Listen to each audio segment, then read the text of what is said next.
En tout cas, pour ce matin, pardon, eh bien, je vais je me suis attaqué plutôt à un texte sur lequel j'ai jamais prêché, sur lequel j'ai beaucoup réfléchi, et je dirais beaucoup de personnes ont réfléchi sur ce texte. C'est un texte qui est sujet à polémique, pas vraiment polémique, plutôt discussion et différence dans le paysage évangélique, entre, on va dire, les églises pentecôtisantes et les églises un peu plus centrées sur la parole, on va dire, ou classiques. Voilà. Le texte que nous abordons aujourd'hui a donc donné lieu à des différences de vues sur le parler en langue et sur la prophétie. Pour certains, le parler en langue serait le signe de la réception du Saint-Esprit. Et puis, pour d'autres, la prophétie, ou plutôt une certaine forme de prophétie, serait la seule manière de vivre le plein évangile. Alors, une ambiance détestable, nous l'avons déjà vu, s'est installée dans cette communauté de Corinthe.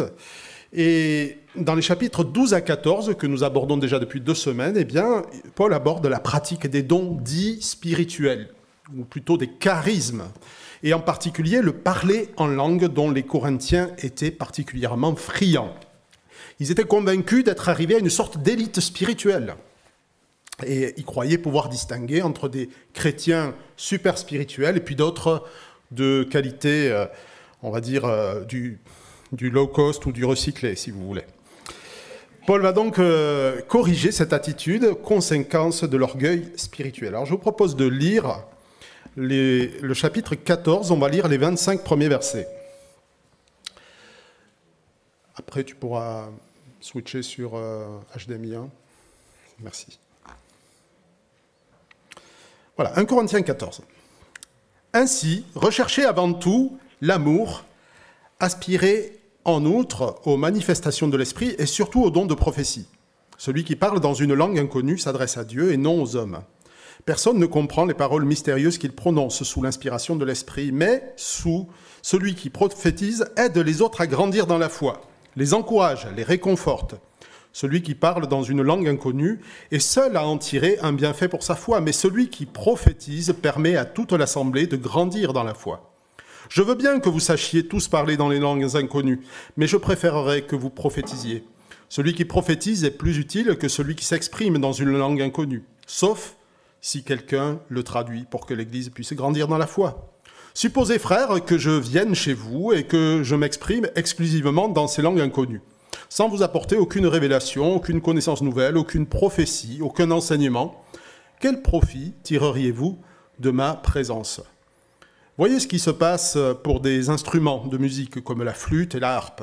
Comment reconnaîtra-t-on la mélodie jouée sur l'un ou l'autre de ces instruments s'ils ne rendent pas de son distinct ? Et qui se préparera pour la bataille si le signal que donne la trompette n'est pas parfaitement clair ? Il en va de même pour vous. Comment saura-t-on ce que vous voulez dire si, en utilisant ces langues inconnues, vous ne prononcez que des paroles intelligibles ? Vous parlerez en l'air. Il existe dans le monde un grand nombre de langues différentes, dont aucune n'est dépourvue de sens. Mais si j'ignore le sens des mots utilisés par mon interlocuteur, je serai un étranger pour lui, et lui-même le sera pour moi. Vous donc, puisque vous aspirez si ardemment aux manifestations de l'esprit, recherchez avant tout à posséder en abondance celles qui contribuent à faire grandir l'Église dans la foi. C'est pourquoi celui qui parle en langue inconnue doit demander à Dieu de lui donner de traduire ce qu'il dit en langage compréhensible. Car si je prie en langue inconnue, mon esprit est en prière, mais mon intelligence n'intervient pas. Que ferai-je donc ? Je prierai avec mon esprit, mais je prierai aussi avec mon intelligence. Je chanterai des louanges de Dieu avec mon esprit, mais je chanterai aussi avec mon intelligence. Autrement, si tu remercies le Seigneur uniquement avec ton esprit, comment l'auditeur non averti, assis dans l'assemblée, pourra-t-il répondre ? Amen à ta prière de reconnaissance, puisqu'il ne comprend pas ce que tu dis. Ta prière de reconnaissance a beau être sublime, l'autre ne grandit pas dans la foi. Je remercie Dieu de ce que je parle en langue inconnue plus que vous tous. Cependant, lors des réunions de l'Église, je préfère dire seulement 5 paroles compréhensibles pour instruire aussi les autres plutôt que 10 000 mots dans une langue inconnue. Mes frères, ne soyez pas des enfants dans votre façon de juger les choses. Pour le mal, soyez des petits-enfants, mais dans le domaine du jugement, montrez-vous des adultes. Il est dit dans l'Écriture, « Je parlerai à ce peuple dans une langue étrangère, par des lèvres d'étrangers, et même alors ils ne m'écouteront pas, dit le Seigneur. » Ainsi, les paroles en langue inconnue sont un signe du jugement de Dieu. Elles concernent non pas les croyants, mais ceux qui ne croient pas. Les prophéties, elles, sont un signe de la faveur de Dieu. Elles s'adressent non pas aux incroyants, mais à ceux qui croient. En effet, imaginez que l'Église se réunisse tout entière et que tous parlent en langue inconnue. Si des personnes non averties ou des incroyants surviennent, ne diront-ils pas que vous avez perdu la raison ? Si au contraire tous prophétisent et qu'il entre un visiteur incroyant ou un homme quelconque, ne se sentira-t-il pas convaincu de péché et sa conscience ne sera-t-elle pas touchée ? Les secrets de son cœur seront mis à nu. Alors il tombera sur sa face en adorant Dieu et s'écriera « Certainement Dieu est présent au milieu de vous ».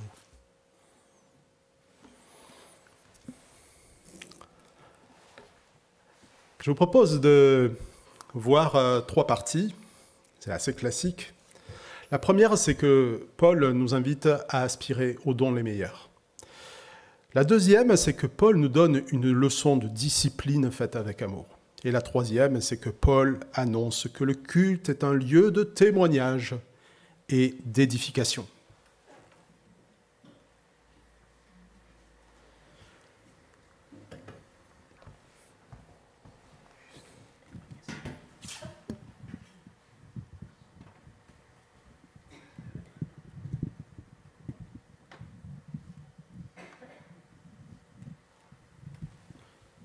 Voilà. Recherchez avant tout l'amour. C'est l'exhortation qui résume le chapitre 13. Aspirez aux dons les meilleurs. Voilà la phrase clé du chapitre 12. Et ces deux phrases forment la première de notre chapitre. En mettant l'accent sur le parler en langue, cette communauté est en train de s'égarer.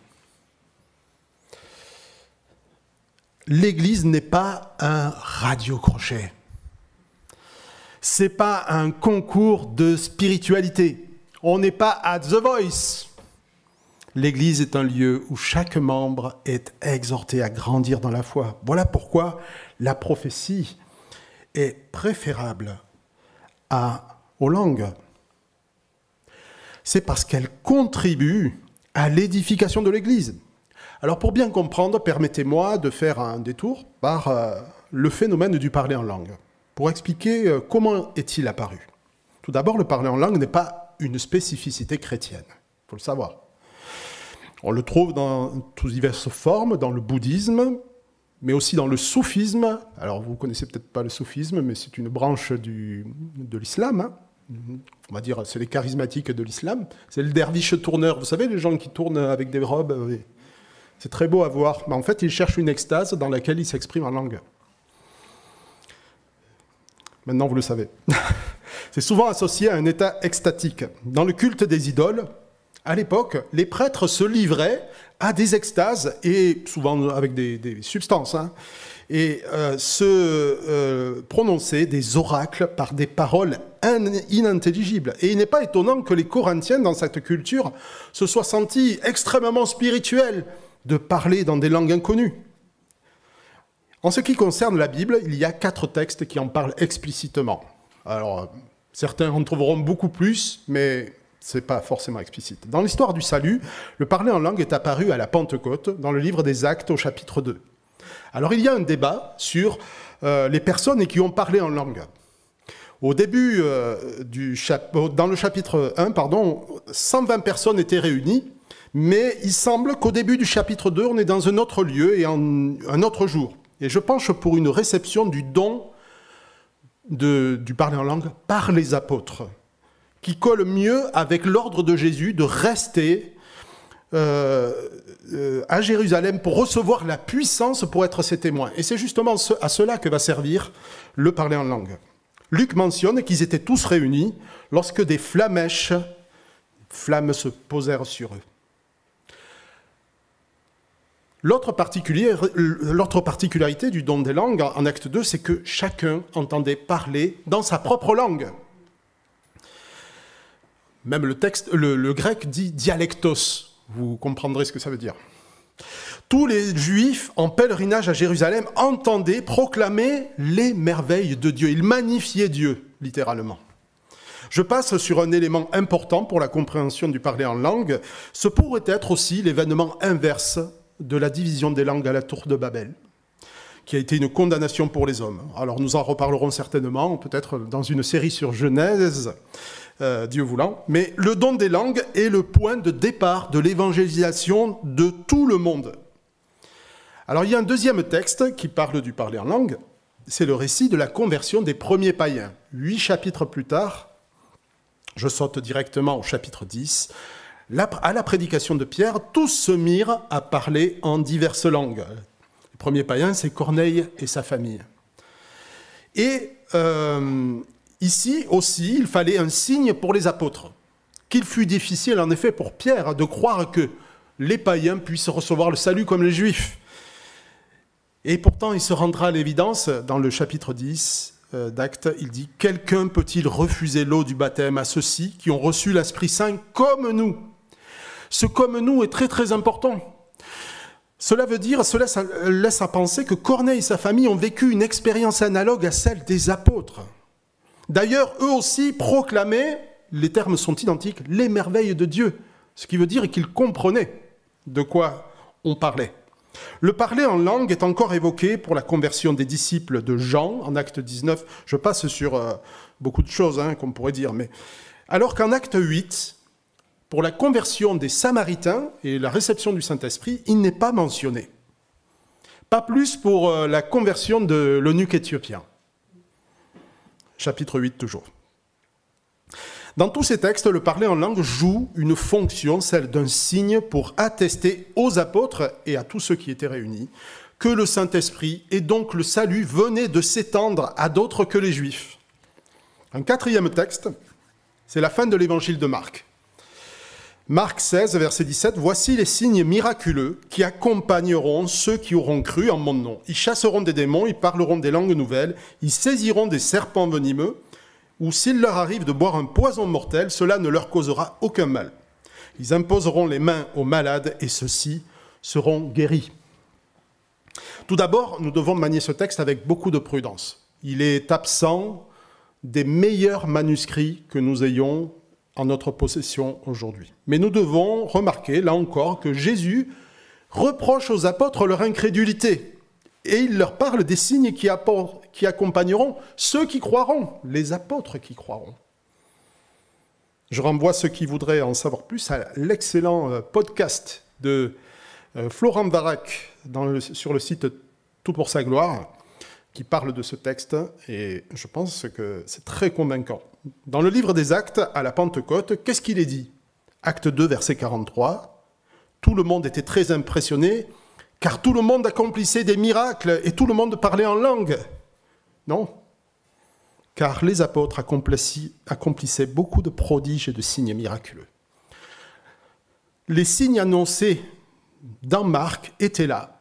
Et Paul lui-même a présenté plus tard, parce qu'il n'était pas là à la Pentecôte, Paul, il faut quand même s'y mettre, s'en rappeler, eh bien il a eu plus tard les mêmes signes, ce qui a dû jouer fortement en faveur de son intégration dans les 12, du fait qu'il ait été accepté par les 12. Il avait les signes des apôtres. Verset 18, « Je remercie le Seigneur », dans notre texte, je reviens à 1 Corinthiens 14, « Je remercie le Seigneur de ce que je parle en langue plus que vous tous. » Alors, Paul a aussi été mordu par un serpent, comme l'annonce Marc, et cela ne lui a pas été porté préjudice. Et vous savez quoi ? Depuis, beaucoup ont cru pouvoir jouer aux apôtres et en sont morts. Et c'est bien dommage. Si ce très beau texte de Marc est authentique, ce que je crois personnellement, nous ne pouvons pas en conclure que tous recevront le parler en langue et le don de guérison. Mais s'agit-il, dans notre texte, de la même expérience pour les Corinthiens ? Tout porte à croire que non. Paul parle de paroles mystérieuses au verset 2, 5, 6, 11. Est-ce que cela exclut l'authenticité de ce parler en langue corinthien? Paul ne le pense pas, et il reconnaît que celui qui parle en langue ne parle pas aux hommes, verset 2, mais à Dieu. C'est en esprit qu'il dit des paroles mystérieuses. Donc Paul reconnaît la valeur du parler en langue dans ce texte, au verset 18, mais il juge préférable de le faire en privé, car s'il ne sert qu'un intérêt personnel, eh bien, dans le culte rassemblé, il n'est d'aucune utilité. Tout doit servir à l'édification commune. Alors parlons maintenant brièvement de la prophétie. Il y aurait beaucoup à dire sur la prophétie, mais nous ne pourrons le faire le tour ici. Donc tout d'abord, l'activité prophétique fait partie de la foi juive, du judaïsme. En certaines occasions, il y a eu des prophètes, il y a eu à l'époque des juges, Dieu parlait très peu en ces temps-là, et puis il y a eu une période de 400 ans où Dieu n'a pas du tout parlé, juste avant l'arrivée de Jésus. Donc il n'y a pas toujours eu des prophètes, mais il y en a eu. Dieu a suscité des prophètes au sein de son peuple. Alors la définition du prophète pourrait être celle d'un homme qui reçoit un message de la part de Dieu pour son peuple. Lorsque Dieu donne la loi à Moïse, en Deutéronome 18, eh bien, il annonce qu'il suscitera des prophètes et il fournit la juste manière d'évaluer leurs prophéties. Ils sont porteurs des paroles même que Dieu met dans leur bouche. Si quelqu'un prononce une parole que Dieu n'a pas dite par présomption ou qui ne s'accomplit pas, alors il devra être retranché du peuple. C'est un euphémisme, retranché dans l'Ancien Testament, vous comprenez ce que ça veut dire. On pense souvent à la prophétie en tant que révélation de choses cachées et à venir, mais l'immense majorité, il y a des gens qui se sont appliqués à regarder ça, l'immense majorité des prophéties ne font que rappeler la volonté de Dieu. Dans le livre des Actes, alors, il y a une activité prophétique très importante, mais pas toujours. Jésus avait averti les apôtres qu'ils recevraient un ministère prophétique. « Vous recevrez l'Esprit Saint, dit-il, et il vous rappellera tout ce que j'ai dit. » Paul dit que l'Église repose, dans Éphésiens, il dit, elle repose sur le fondement des apôtres et prophètes.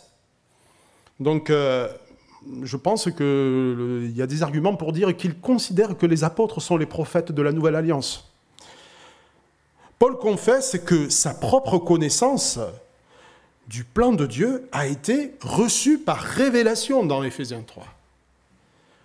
Mais nous devons aussi noter qu'il y a une autre activité prophétique. Par exemple, on pense à Agabus, aux prophéties que Paul a reçues, pour ne pas aller à Jérusalem, mais que finalement il y est allé quand même, il n'a pas écouté les prophéties. Et puis, on parle des filles de Philippe, et puis encore bien d'autres. Mais tout le monde ne prophétise pas, loin de là. Et d'ailleurs, Paul le dit lui-même, tous prophétisent-ils, chapitre 12 ? Non. À la Pentecôte, lorsque les 12 ont parlé en langue, certains se demandaient s'ils n'étaient pas ivres. Rappelez-vous de ce texte. Pierre corrige leur jugement erroné. Il dit, au contraire, c'est ici l'accomplissement de la prophétie de Joël. Que dit-elle, cette prophétie ? Je répandrai mon esprit, vos fils et vos filles prophétiseront, vos jeunes gens par des visions, vos vieillards par des songes recevront des révélations. Oui, sur mes serviteurs comme sur mes servantes, je répandrai de mon esprit, ils prophétiseront. Alors on peut s'interroger sur le fait que Pierre voit dans le parler en langue de la prophétie.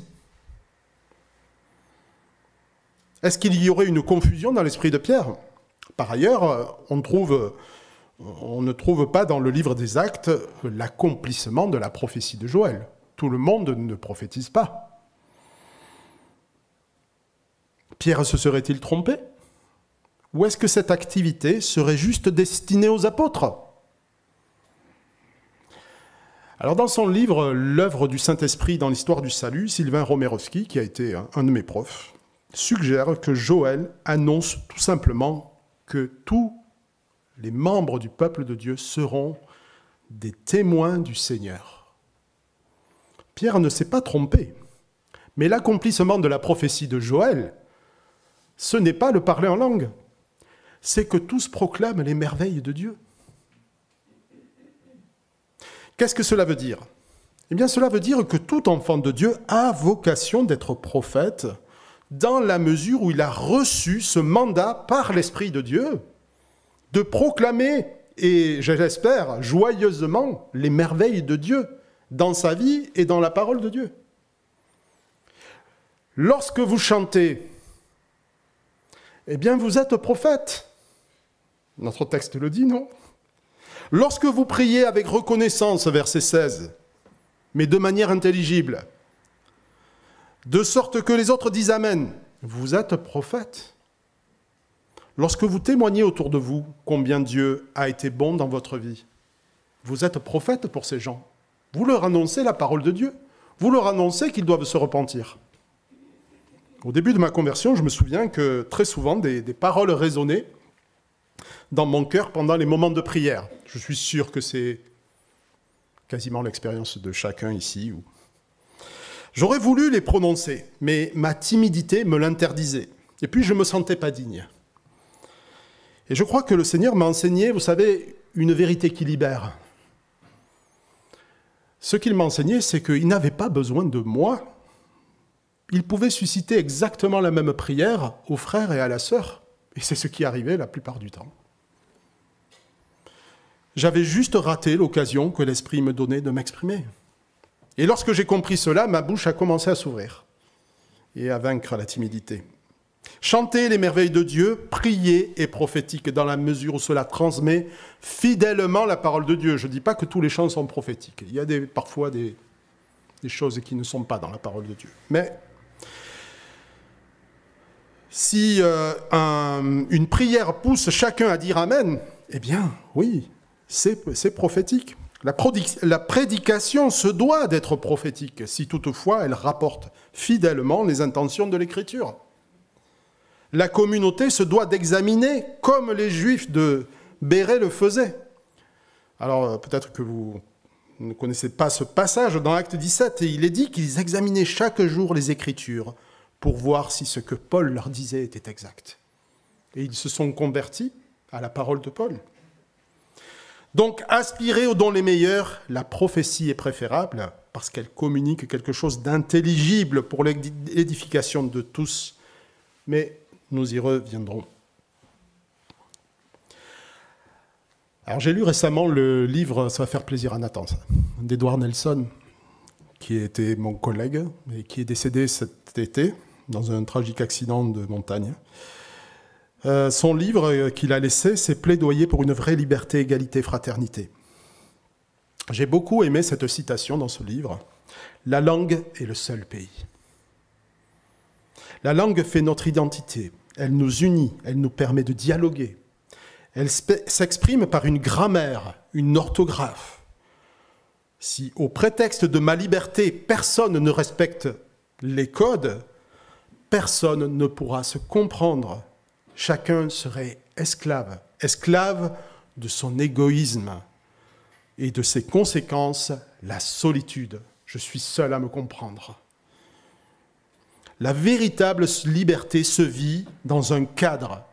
Lorsque chacun vient à l'Église, si chacun parlait dans sa langue, alors l'Église perd son rôle de veiller à l'intérêt de l'autre et à servir. Alors qu'est-ce que Paul est en train de faire avec cette communauté? Alors lorsque je faisais mes études de théologie à Paris, j'ai assisté à un rassemblement de jeunes dans une grosse église pentecôtiste portugaise. Je ne vous fais pas le dessin, mais c'était impressionnant. Il y a eu tout d'abord un grand moment de louange, puis est venu un temps de prière. Et c'est alors qu'une femme a déchiré le brouhaha qu'il y avait en criant en langue. Très courageusement, le directeur de louange a demandé que quelqu'un traduise pour l'assemblée. Il y a eu un grand silence. Et nous n'avons jamais su ce que cette femme disait, si toutefois elle avait quelque chose à dire. Je crois que Paul nous donne une leçon de discipline faite avec amour dans ce passage. Face à ce constat navrant que des dons spirituels puissent servir à l'orgueil, Paul donne la juste manière d'évaluer ses propres motivations. Si chacun intervient dans sa propre langue, il n'est d'aucune utilité, ni pour l'assemblée, ni pour les visiteurs qui pourraient être invités. Verset 9. Comment saura-t-on si ce que vous voulez dire, si en utilisant des langues inconnues, vous ne prononcez que des paroles inintelligibles? Vous parlerez en l'air. Alors nous avons vu au chapitre précédent, Nathan nous a prêché ce texte du 1 Corinthiens 13 la semaine dernière, que tout doit se faire avec amour. Et si tout se fait ainsi, l'amour ne cherchera pas son intérêt, il se mettra à servir. Il ne s'enflera pas d'orgueil. Il se mettra au service des autres et il ne fera rien dans le but de se mettre en avant. Alors le meilleur moyen d'éviter à Corinthe que le parler en langue soit une manière de se mettre en avant, eh bien c'est de demander que la personne qui s'exprime le fasse selon le principe de l'amour. Verset 13, celui qui parle en langue inconnue doit demander à Dieu de lui donner de traduire ce qu'il dit en langage compréhensible. Il ne demande pas à quelqu'un d'autre de traduire. Il demande à Dieu de lui donner de traduire lui-même. Et là, du coup, on se demande à quoi sert de parler de manière si mystérieuse, si on peut avoir la traduction tout de suite. Est-ce qu'en venant parmi nous, Jésus a parlé la langue des anges pour forcer notre admiration? Non. Il est venu nous expliquer des réalités spirituelles inaccessibles à nos cœurs pourris, en nous expliquant les valeurs du royaume et le royaume qui s'était approché dans un langage d'enfant avec des paraboles, des images, pour que nous puissions comprendre les réalités qui nous sont inaccessibles. Il doit en être de même pour nous. Alors j'ai pensé à ce que nous avons fait à Noël, qu'il est difficile de chanter et de délivrer un son clair quand l'Église est dispersée, comme c'est le cas en ce moment. Paul emploie une illustration musicale ici, dans les versets 7 à 9. Et cette illustration, les chanteurs qui nous ont fourni ces chants ont pu l'expérimenter à Noël. Qu'il est difficile d'avoir les mêmes motivations, de chanter à l'unisson, au même rythme, alors qu'on ne voit pas le résultat et qu'on n'est pas ensemble. Et pourtant, lorsqu'on y arrive avec quelques efforts, le résultat glorifie le Seigneur. Il est plus facile de vivre le culte chacun pour soi, dans son coin ou sur Internet, que de faire l'effort de proclamer ensemble les merveilles de Dieu. Mais c'est pourtant là que l'Église vit sa vocation. C'est là que Dieu bénit. Alors, marchons par la foi et acceptons de ne pas tout comprendre aujourd'hui. Et vivons notre vocation de proclamer ensemble les merveilles de Dieu, Dieu voulant bien sûr, parce que si on nous referme les portes de l'Église, eh bien, nous devrons nous contenter d'un culte sur Internet. Proclamer les merveilles de Dieu, c'est le troisième point que je voudrais aborder avec vous. Alors que les Corinthiens venaient au culte comme on va à The Voice, eh bien Paul les invite à agir en adulte, avec discernement, intelligence. La maturité devrait plutôt les pousser à prier pour que leur culte soit un lieu de témoignage pour les non-croyants et d'édification pour l'Église. C'est le troisième point que je voulais souligner. La mystique dans l'Église, elle a toujours fini par être une erreur. Elle finit souvent par décrédibiliser le message de l'Église et ma conviction, je la donne quand même, c'est la mienne, c'est qu'elle finit toujours par le légalisme. La parole de Dieu nous invite ou en tout cas au salut par les œuvres.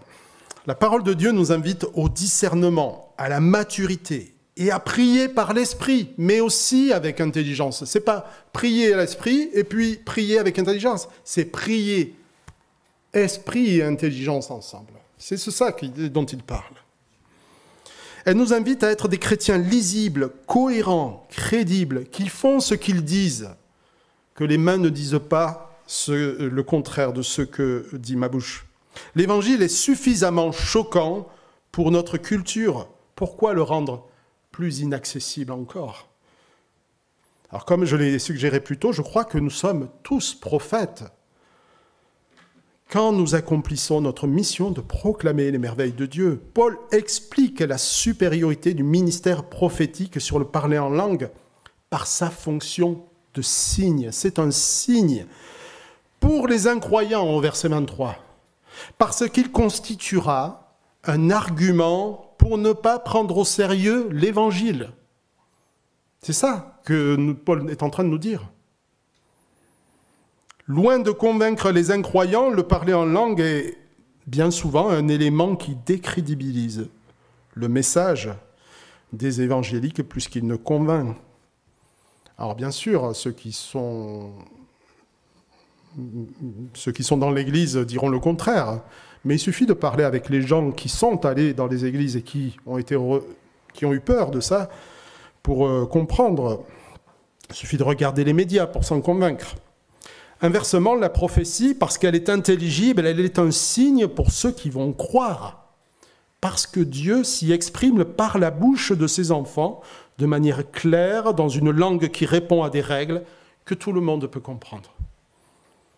Alors, ne méprisons pas les prophéties. J'avais envie de dire, ne méprisons pas non plus le parler en langue, c'est pas ce que je suis en train de dire, mais le faire dans le cadre approprié. Ne méprisons pas les prophéties. Mais alors, qu'est-ce que ça veut dire, ne méprisons pas les prophéties, dans nos églises prudentes sur la question, et je le suis, plutôt centrées sur la parole, qu'est-ce que cela veut dire ? Je regarde les anciens pour voir s'il n'a pas une batte de baseball. Voilà. Je crois que cela veut dire que nous devons nous réapproprier la parole prophétique. Qu'est-ce que je veux dire par là ?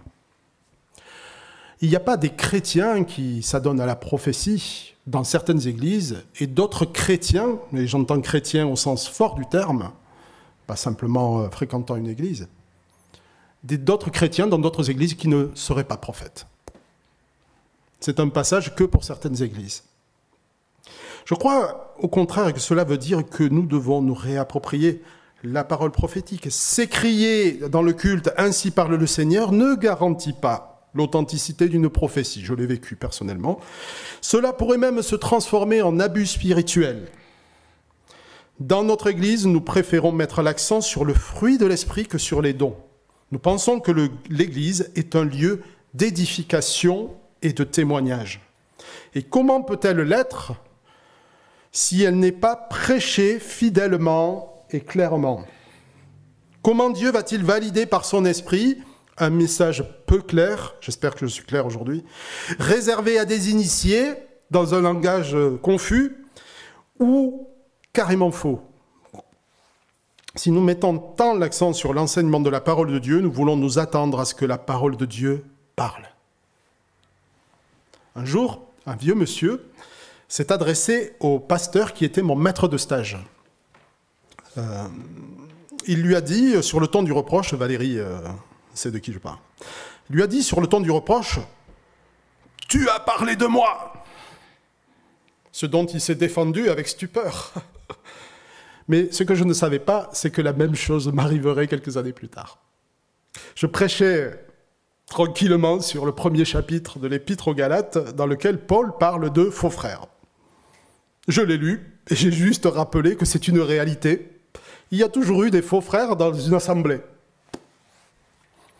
Je me suis fait agresser à la sortie du culte par quelqu'un qui m'a reproché de l'avoir accusé de faux frère. Je lui dis qu'il fallait qu'il arrête de croire qu'on le visait et que peut-être il fallait qu'il commence à écouter ce que le Seigneur a dit à son cœur. Nous devons prier que dans notre Église, des personnes entendent la parole de Dieu et se prosternent face contre terre. Ce n'est pas que pour certaines églises, ça. Si je suis interpellé par un passage au point d'être déstabilisé, peut-être qu'il faut que je me demande si ce n'est pas Dieu qui parle à mon cœur plutôt que le prédicateur.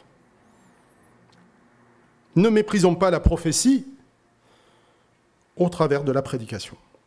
C'est au discours de Pierre que 3000 âmes se sont converties dans un langage compréhensible, avec une logique claire, où tout le monde a été convaincu de péché.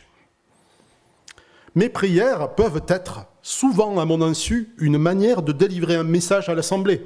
Bon, j'en ai parlé tout à l'heure, je ne m'attarde pas dessus. Mes échanges avec les frères et les sœurs peuvent aussi, dans une certaine mesure, avoir une portée prophétique. Alors, je vais encore vous donner des exemples. J'ai une liste longue comme le bras, mais j'étais obligé de couper un petit peu parce que ça va être long. J'ai parfois été exposé à des prophéties. Peu d'entre elles ont délivré un message clair. Ce sont souvent des paroles un peu passe-partout que l'on peut interpréter d'une manière ou d'une autre. Mais parfois, j'ai reçu des prophéties très ambitieuses. En 2015, nous étions à Toulouse et avions projeté de prendre quelqu'un avec Blablacar. Rappelle-toi. Après quelques minutes, la dame... Alors pourquoi Blablacar? Parce que votre voiture se transforme en salle d'évangélisation. Et ça marche à tous les coups. Hein. Après quelques minutes, la dame nous a témoigné qu'elle avait vécu une expérience forte dans une église évangélique au Mexique, mais retournée en France, elle n'a pas retrouvé l'émotion qu'elle avait vécue là-bas et elle avait abandonné toute vie d'église. Alors nous l'avons encouragée à vivre une vie d'église, à en trouver une qui lui convienne, mais en lui disant aussi que la foi n'est pas seulement une affaire d'émotion, mais aussi de persévérance. Puis nous l'avons déposée en lui proposant de prier. Elle a alors prophétisé ce que le Seigneur lui disait. Que j'étais un véritable homme de Dieu, que j'allais être béni et que notre Église allait connaître une période de réveil spirituel. La même année, à quelques semaines près, j'ai appris qu'un couple qui fréquentait notre Église avait reçu la vision que l'Église allait se diviser. Alors je loue le courage de ce frère et de cette sœur qui ne sont pas venus m'en parler directement. Mais bon, au final, ni l'une ni l'autre prophétie ne s'est réalisée. Heureusement que nous sommes sous la grâce et pas sous la loi.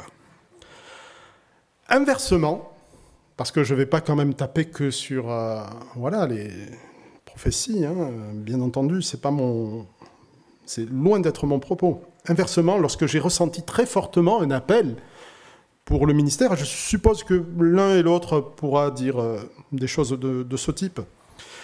Eh bien, à cette époque, j'ai demandé au Seigneur de me confirmer dans la semaine la décision que je m'apprêtais à prendre. Et je n'ai même pas abordé le sujet, mais c'est à la sortie du culte, le culte, encore une fois, que j'ai eu ma réponse. J'ai exprimé à un frère la direction que je m'apprêtais à prendre et il m'a dit « ça, c'est une bonne direction », parce que j'en avais évoqué une autre. Il n'était pas trop chaud pour ça. Ça, c'est une bonne direction, ça va marcher. Et puis, juste après, une sœur m'a ensuite demandé où j'en étais. Et je lui ai dit que je réfléchissais. Elle m'a arrêté tout de suite. Et elle m'a dit, je sais ce que c'est, je l'ai toujours su. Ces personnes sont très loin de l'idée qu'on peut se faire d'un prophète. L'église d'où je viens est pas vraiment une église où on met la prophétie en avant. C'est plutôt le contraire. Mais pourtant, malgré mes lacunes, mes hésitations, mes remises en question constantes, et encore aujourd'hui, 17 ans plus tard, je suis obligé de dire que ces personnes ont été prophètes pour moi. Ce que je veux dire par là, c'est que ces choses ne peuvent se vivre que dans le culte rassemblé, dans nos rapports les uns avec les autres. Tout ce que je fais doit servir dans le culte l'édification commune. Dieu parle et le plus souvent, pour nous éviter de nous enorgueillir, il le fait à notre insu. La parole de Dieu nous invite au discernement, à la maturité, mais aussi à prier par l'Esprit, à se laisser guider par l'Esprit, à s'abandonner à l'Esprit, mais aussi à le faire avec intelligence, avec des paroles intelligibles, compréhensibles et qui peuvent parler dans le langage des gens qui me voient. Parlons peu, mais parlons bien. Ça pourrait être la conclusion de ce message. Mais en tout cas, que tout se fasse pour la gloire de Dieu et dans l'intérêt de l'autre. Je laisse la fin de ce chapitre à Marc-Henri qui nous parlera de l'ordre et comment on voit justement, comment on aborde ces différents charismes dans notre Église, pour ceux qui peut-être ne le sauraient pas. Mais je m'arrête là pour aujourd'hui. Voilà.